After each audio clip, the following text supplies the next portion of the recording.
जसं की मेहकर शहरामध्ये अनेक कामं पेंडिंग पडलेले आहे. आपण म्हणता की अर्धवट पण आहेत. त्यामध्ये काही भ्रष्टाचारही सुद्धा आरोप झालेले आहेत. जसं की नगराध्यक्ष असेल त्यांची टीमनं स्विमिंग पूलाची पाहणी केली. त्यामध्ये ते स्विमिंग पूल कुणा साठी नसून एक जनावरांसाठी असल्याचं एक तिथं स्थिती आहे.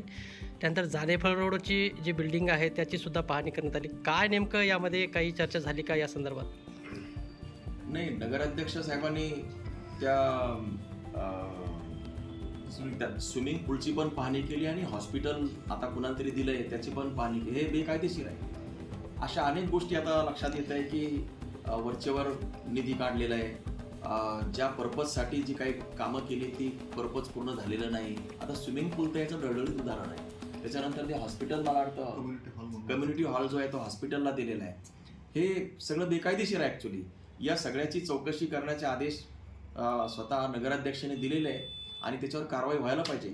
माझं तर असं मत आहे, आता मला इव्हन निवडणूक सुरू होती तेव्हा बऱ्याचशा गोष्टी माहिती नव्हत्या. आता माझ्या तर अशा लक्षात आल्या की याच्यामध्ये बरंचसं ही जी जोडगोळी आहे, जी आता ही एकमेकाच्या हातात हात घालून काम करते आणि आमच्या विरुद्ध उडभाषा काढतायत ही लोक. कोण? हे काँग्रेसवाले आणि हे बाणावाले. आम्ही म्हणत होतो हे दोघं एकत्रच आहेत आणि हे आता सध्या स्पष्ट दिसतंय. एकमेकाचा सत्कार काय करतात, गळ्यात गळा काय घालतात, हे दोघं एकत्रच. ही टीमच ही एची बी टीम ही जी म्हणत होतो ते सत्य निघालेलं आहे आणि या दोघांनीच या मेकर शहराचं उकळ पांढरं केलेलं आहे. बरोबर आहे. मी तर म्हणतो की याच्यावरती एखादं ऑडिट, म्हणजे जर आवश्यकता लागली तर ऑडिट सुद्धा लावू आणि मग बघू हा सूर्यन हा जयद्रथ काय, कोणी काय काय केलं, काय काय दिवे लावलेत, यायचे दिवे जरा मला असं वाटतं पाहण्याची वेळ आलेली आहे. कारण मी पाहतोय कुठले उद्घाटनं, कुठलं काय काय यांनी सुरू केलेलं आहे आणि काय तमाशा सुरू केला आहे का? तमाशा मंडळ आहे काय?